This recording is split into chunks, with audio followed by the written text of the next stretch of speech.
Bapak, Ibu, saudara-saudara sekalian, saya mengajak saudara untuk memiliki perasaan berhutang. Jelas kita berhutang untuk hidup menurut roh. Tetapi selanjutnya setelah kita merasa berhutang hidup menurut roh, kita berhutang untuk menyelamatkan setiap orang yang kita temukan dalam hidup kita. Walaupun tentu tidak semuanya bisa selamat, selalu saja ada orang-orang yang menolak keselamatan.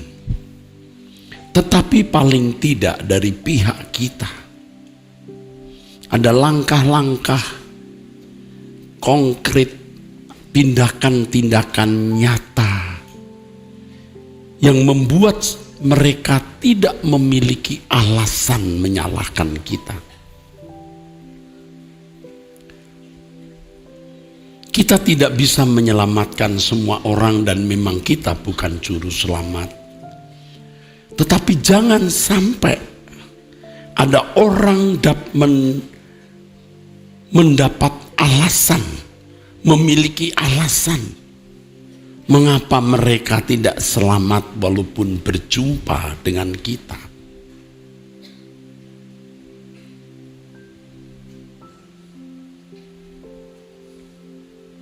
Memang saudaraku, saya ulangi, kita adalah orang berhutang bukan untuk hidup menurut daging, tetapi hidup menurut roh. Yaitu bagaimana kita melakukan kehendak Allah. Segala sesuatu yang kita lakukan selalu sesuai dengan pikiran dan perasaan Allah, atau sesuai dengan roh. Ini yang dikatakan hidup menurut roh. Berjalan seiring dengan roh, pneumati kai stoikomen, berjalan seiring roh. Jika kita melakukannya dengan baik, melakukannya dengan sungguh-sungguh, tentu kelakuan kita menjadi elok, menjadi indah, karena kita menerjemahkan pikiran, perasaan roh yang adalah pikiran perasaan Bapa di surga.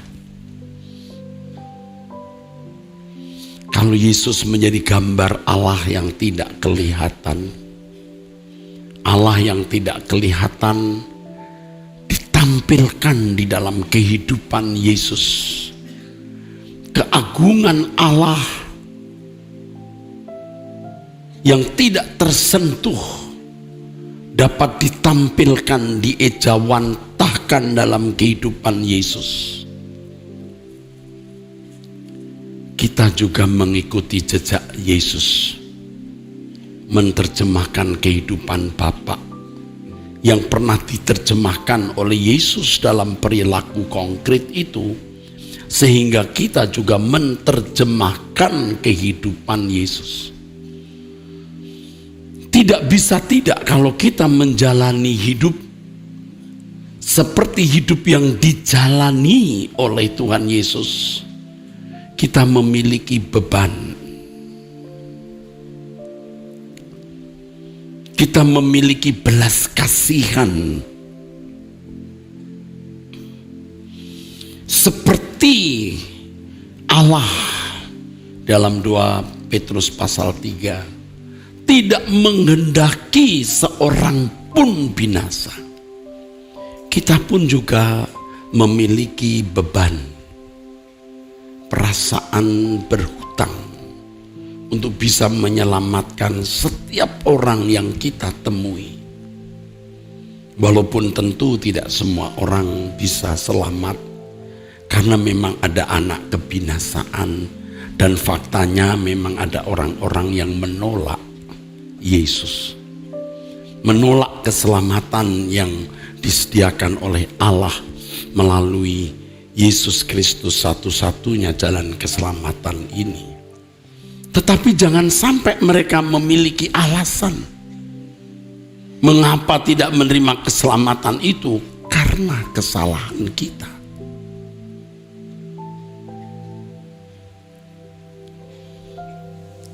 Jarang orang memikirkan sampai pada level ini, saudaraku. Kalau saya sebagai gembala senior, saya melihat saudara yang hadir di gereja, saya merasa berhutang. Apalagi kalau saudara datang menyanyi dengan tulus, natural, polos.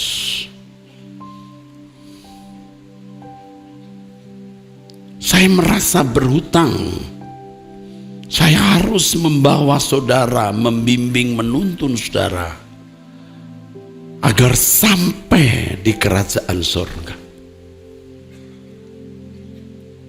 Terlebih lagi kalau saya dapati orang-orang yang mendampingi saya dengan setia, mengorbankan uang, tenaga, pikiran, waktu. Saya berhutang agar suatu hari kalau saya di surga, mereka harus ada di sana. Saya melihat saudara mulai memiliki perasaan berhutang.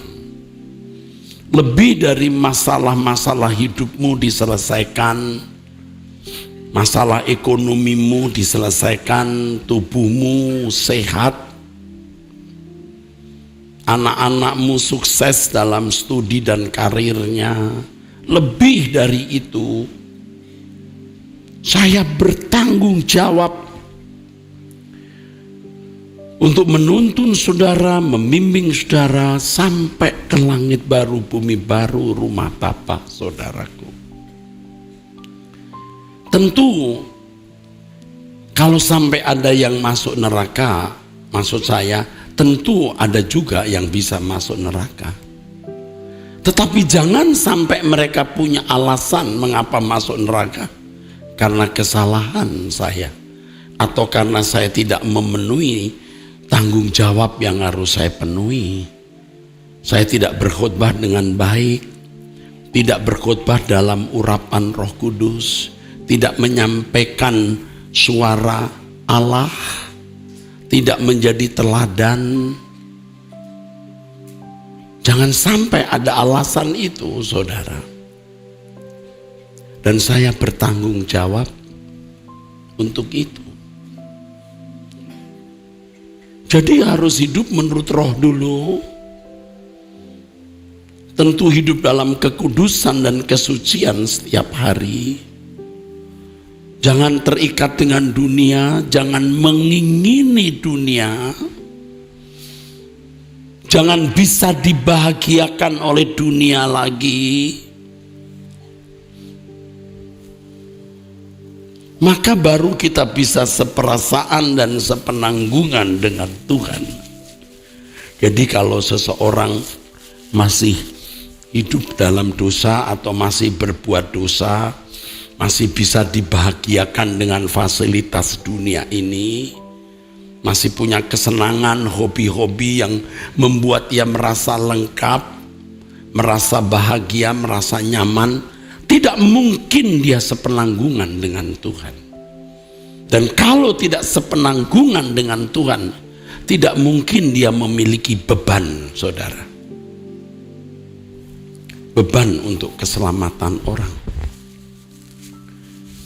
Jadi ciri orang yang belum selamat, belum benar-benar selamat adalah orang yang tidak memiliki beban yang benar terhadap orang lain. Sebaliknya orang yang sudah menjalani hidup menurut Roh, membangun kesucian hidup, tidak terikat dengan dunia, merindukan kerajaan surga, sepenanggungan dengan Tuhan, orang-orang ini akan memiliki beban. Dan tentu saja beban yang benar di hati seseorang itu akan membuat dirinya bisa mempertaruhkan apapun yang ada padanya demi keselamatan jiwa. Satu jiwa manusia harganya lebih dari seluruh kekayaan dunia ini. Jadi kalau hanya berkorban beberapa puluh juta, beberapa ratus juta, bahkan beberapa miliar, itu bukan masalah besar. Sama sekali bukan masalah besar. Tetapi herannya banyak orang gagal. Saya sudah khotbahkan beberapa waktu di sini firman Tuhan yang mengatakan, kalau kamu tidak setia dalam perkara kecil, kamu tidak setia dalam perkara besar. Perkara kecil di situ mamon, saudara. Mamon. Dulu saya tidak tahu maksudnya apa perkara kecil ini. Barangkali pelayanan yang sederhana seperti mengatur kursi di gereja, terima tamu, ya perkara kecil. Enggak, bukan itu maksudnya. Perkara kecil itu mamon, uang. Jadi kalau orang masih materialistis, masih terikat dengan dunia ini, uang, harta, dia tidak mungkin setia dalam perkara besar. Dia tidak akan bisa menghargai jiwa. Dan betapa sulitnya ini dijelaskan kepada orang yang sudah terlanjur terikat dengan kekayaan.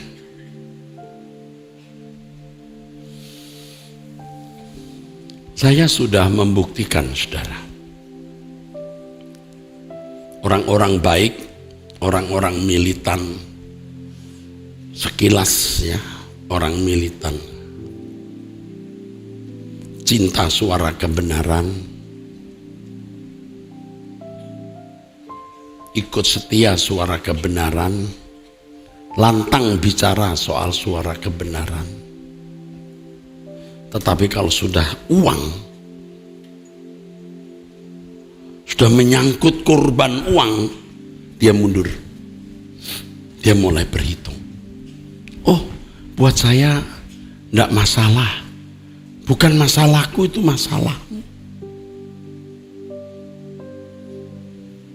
Berarti uang orang itu tidak layak untuk pekerjaan Tuhan. Jangan ingini. Uang orang itu haram bagi pekerjaan Allah.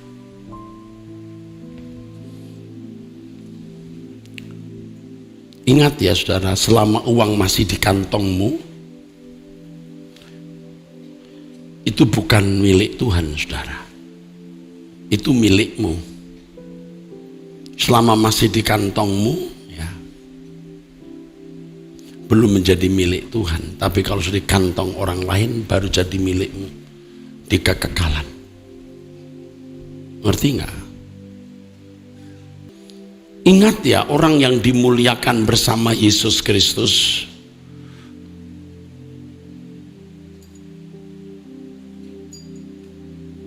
itu orang yang menderita bersama-sama dengan Tuhan.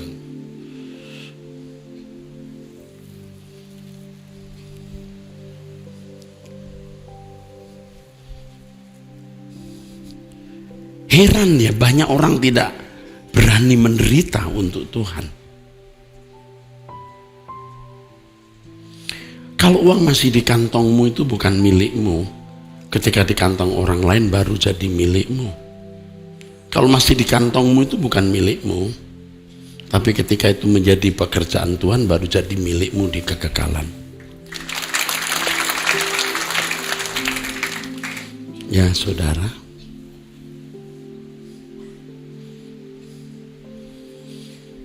Oke, kita kembali kepada pokok masalah, saudara. Bagaimana kita memiliki beban untuk menyelamatkan jiwa? Karena jiwa itu berharga. Saudara harus berjuang dulu menyelamatkan jiwa saudara. Jadi saudara harus lebih dulu menyelamatkan jiwa saudara, baru saudara punya beban untuk menyelamatkan jiwa orang lain secara benar. Kasihilah sesamamu manusia seperti kamu mengasihi dirimu sendiri. Ya, Matius pasal 22.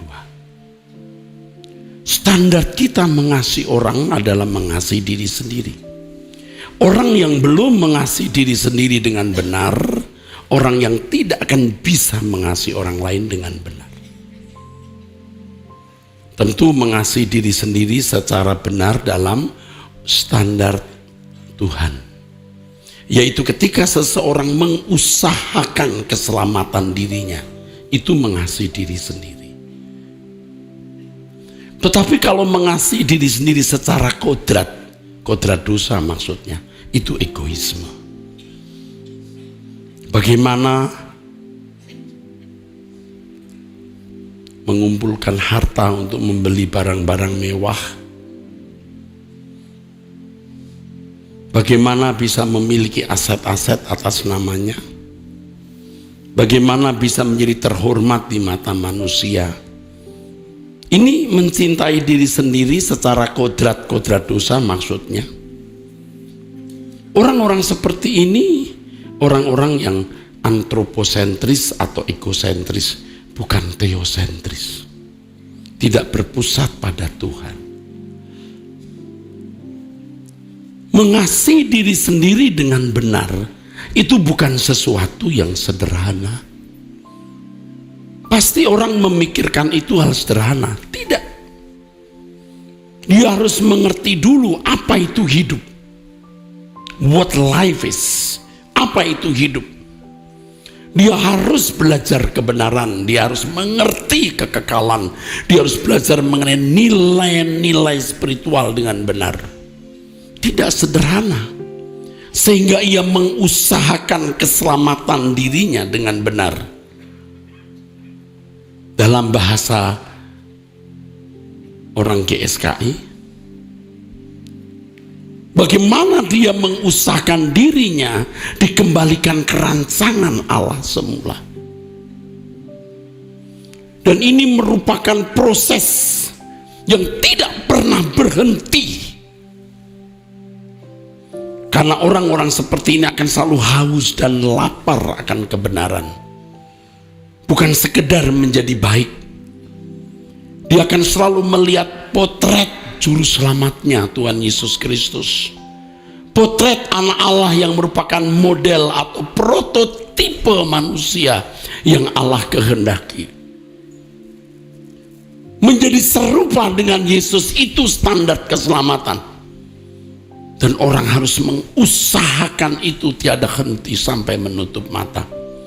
Dan jika proses itu benar-benar berlangsung dalam hidup seseorang, dia akan mengusahakan proses ini juga berlangsung dalam hidup orang lain.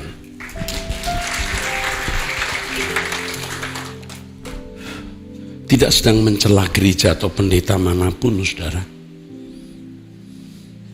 Itu juga kesalahan saya dulu, saudara. Tidak sedikit penyelenggaraan pelayanan gereja tidak punya fokus yang benar. Puji-pujian bagus, mungkin khotbah juga bagus, lucu, atau memiliki landasan ayat-ayat Alkitab. Diakonia ada, tapi tidak pada satu fokus yang jelas, yaitu bagaimana merubah manusia untuk mencapai keserupaan dengan Yesus. Karena pendetanya sendiri tidak mengalami proses itu.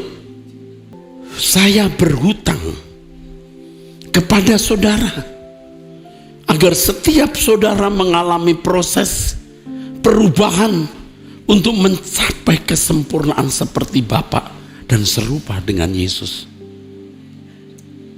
Kurang dari itu saya menipu saudara. Kurang dari itu gereja ini memanipulasi saudara. Pejabat pelayan harus merasa berhutang untuk mengentaskan jemaat dari kodrat manusia, dari sinful nature, menjadi seorang yang berkodrat ilahi, divine nature. Setiap orang yang kita temui harus kita tulari. Namanya garam. You sentuh garam asin. Tidak bermaksud mengasinkan pun akan mengasinkan.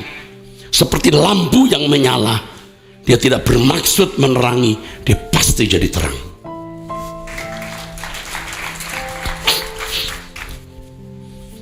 Kalau kita benar-benar menjadi anak Allah yang baik, kita menulari. Saudara mau cari apa hidup ini? Seberapa hebat Anda jadi orang kaya? Seberapa hebat saudara jadi orang cantik, ganteng, menjadi orang yang berkedudukan, berpangkat? Seberapa senangnya?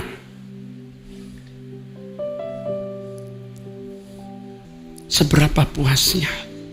Nggak ada kepuasan. Tapi kalau saudara dari manusia yang mendukakan hati Roh Kudus, menjadi orang yang menyengat perasaan Allah dan menyukakan hatinya, itu baru mulia.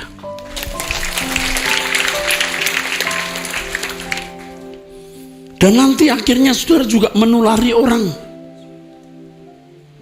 Seperti multi level marketing.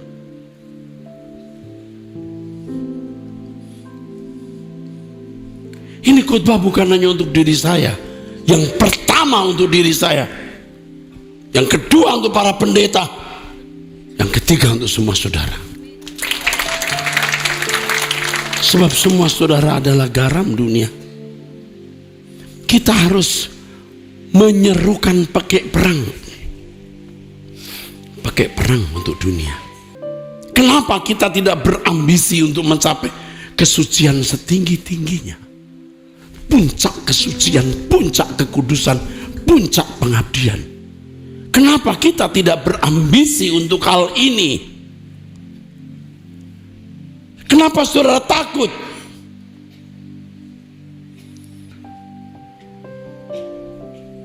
Saudara mungkin pernah ya mengingini sesuatu dan membayangkan sesuatu itu. Misalnya saudara pengen punya mobil, entah sengaja atau tidak, saudara membayangkan Anda sudah naik mobil itu, senangnya. Saudara ingin jalan-jalan ke luar negeri, lalu sekilas sudah membayangkan Anda di tempat itu. Kenapa Anda tidak membayangkan jadi manusia kudus? Manusia yang tidak bercacat, tidak bercelah.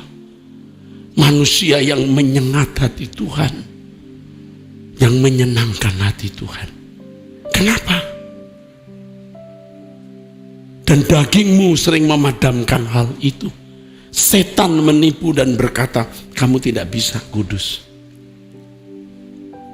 Nah, seorang pendeta seperti kita, kalau sudah tidak punya ambisi seperti itu, kita mau bicara apa kepada jemaat?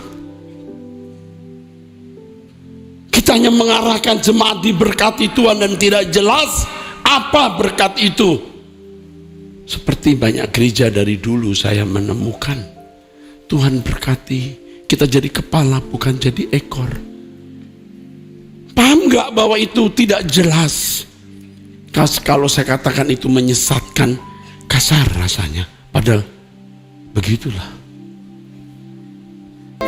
Kalau di gereja ini dilahirkan orang-orang saleh, orang kudus, itu membahagiakan hati Tuhan. Lebih dari melahirkan pejabat tinggi, lebih dari melahirkan menjadi pemimpin perusahaan yang sukses. Harus optimis. Lebih dari yang Anda inginkan, apapun, jadilah orang yang tidak bercacat, tidak bercelah. Lebih dari masalah apapun yang saudara ingin terurai, remukkan dagingmu dan jadi orang saleh Tuhan. Ini harta abadi yang tidak akan pernah saudara sesali. pribadimu adalah kecantikan rohani, bukan kecantikan jasmani. Dan kalau saudara menjalani proses kekudusan seperti ini, Anda akan menarik orang juga memasuki proses kekudusan, bukan hanya menjadi anggota gereja dan menjadi pengikut GSKI. Nggak butuh. Yang dibutuhkan adalah pengikut Yesus yang hidupnya menjadi seperti Yesus.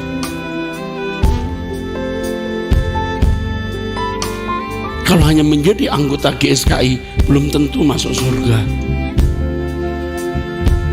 Tapi ketika saudara mengikut Yesus, saudara menjadi anggota keluarga kerajaan Allah.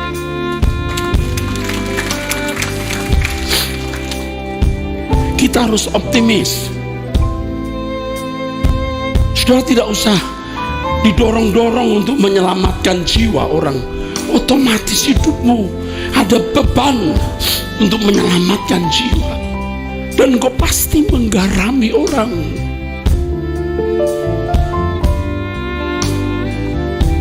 Saya takut kalau anak-anak saya lulus dari STTE hanya punya gelar sarjana, gelar magister untuk cari uang dan harga diri, prestis dan martabat manusia.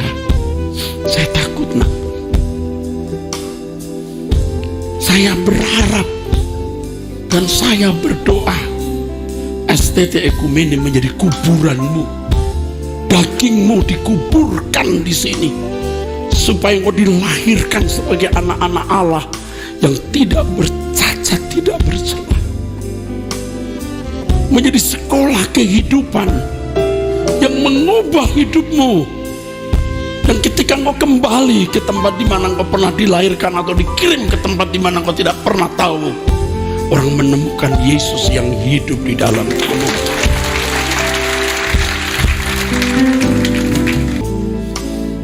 Jangan jadi gereja yang hanya memiliki liturgi, aktivitas gereja.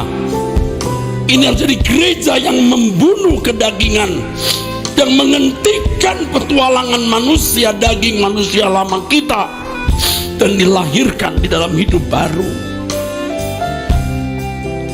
Saya berdosa dan terkutuk kalau saya hanya melayani demi organisasi.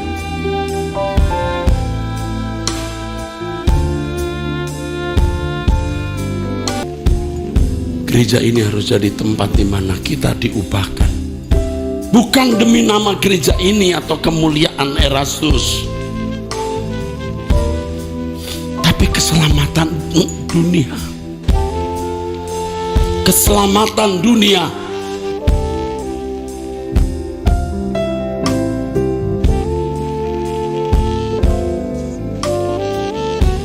Kita menyerukan perang dengan menampilkan kesucian. Saudara tidak perlu berakting.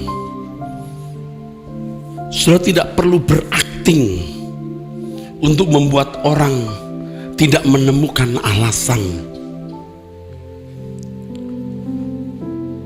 Tapi dengan kesucian hidup, orang cukup tidak akan punya alasan. Ingat kalimat yang tadi saya katakan. Kita memiliki beban agar setiap orang yang kita temui itu selamat. Siapapun. Dan mereka tidak punya alasan menyalahkan kita ketika masuk neraka. Jangan sampai orang menemukan alasan. Tapi kita tidak perlu berakting untuk orang tidak menemukan alasan itu. Kalau hidup kita di dalam kekudusan dan kesucian Tuhan, itu mekanisme menjadi saksi Kristus baru terjadi berlangsung secara benar.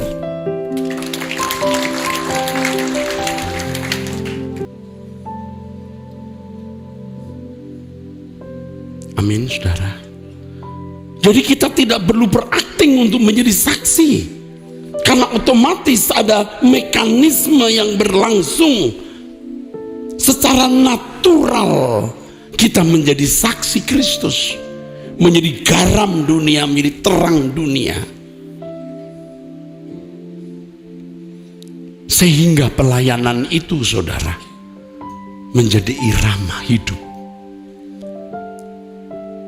Baru kita bisa mengerti mengapa Tuhan Yesus berkata, Yohanes pasal 4 ayat 34, makananku melakukan kehendak Bapa dan menyelesaikan pekerjaannya.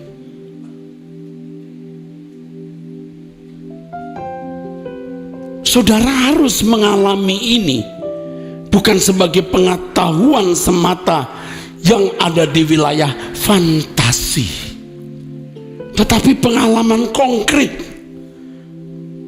di mana melakukan kehendak Allah itu menjadi kebutuhan, bukan kewajiban lagi. Tentu dimulai dari tekad, saudara. Tekad. Maaf kalau saya ambil contoh misalnya minuman keras atau rokok atau yang lain. Dimulai dari pusing. Minum minuman keras pahit. Sampai tidak bisa tidak minum. Kalau itu narkoba sampai mati.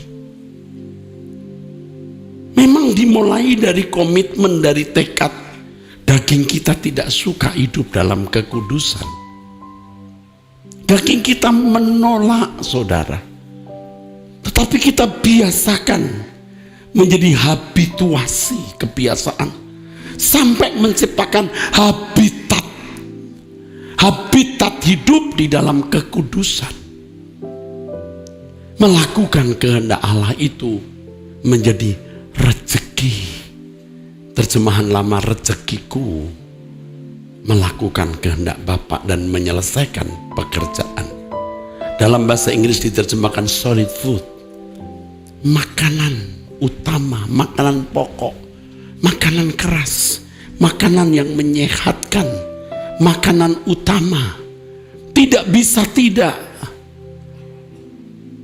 Aku hidup hanya untuk melakukan kehendak Allah. Ini kebalikan dari orang yang tidak bisa tidak berbuat dosa. Tidak bisa jujur, tidak bisa tidak berzina, tidak bisa tidak berjudi. Tidak bisa tidak emosian, temperamen. Ada orang-orang yang begitu. Sampai titik tidak balik dan tidak bisa diperbaiki. Tapi sebaliknya kita membangun kekudusan, saudara. Melakukan kehendak Allah itu menjadi rezeki. Bukan lagi kewajiban, tapi kebutuhan, saudara. Dan jika hal itu terjadi dalam hidup kita, melihat jiwa-jiwa yang terhilang, jiwa-jiwa yang belum diselamatkan, itu rezeki, saudara, rezeki saya. Kita mencari rezeki yang kita pikirkan setelah kita hidup di dalam kekudusan dan kesucian. Bagaimana aku mengambil bagian dalam pekerjaan Tuhan? Siapa yang bisa kubawa kepada Tuhan? Dimulai dari orang dekat, anggota keluarga, keluarga besar, tetangga, teman di kantor. Kalau untuk saya sudah meluas. Bagaimana saya membangun sekolah-sekolah umum yang berdasarkan suara kebenaran. Bagaimana saya membuka sekolah-sekolah tinggi teologi yang berbasis suara kebenaran dan melengkapi mahasiswanya dengan keahlian-keahlian tertentu untuk mencari nafkah. Tapi sebelum jauh,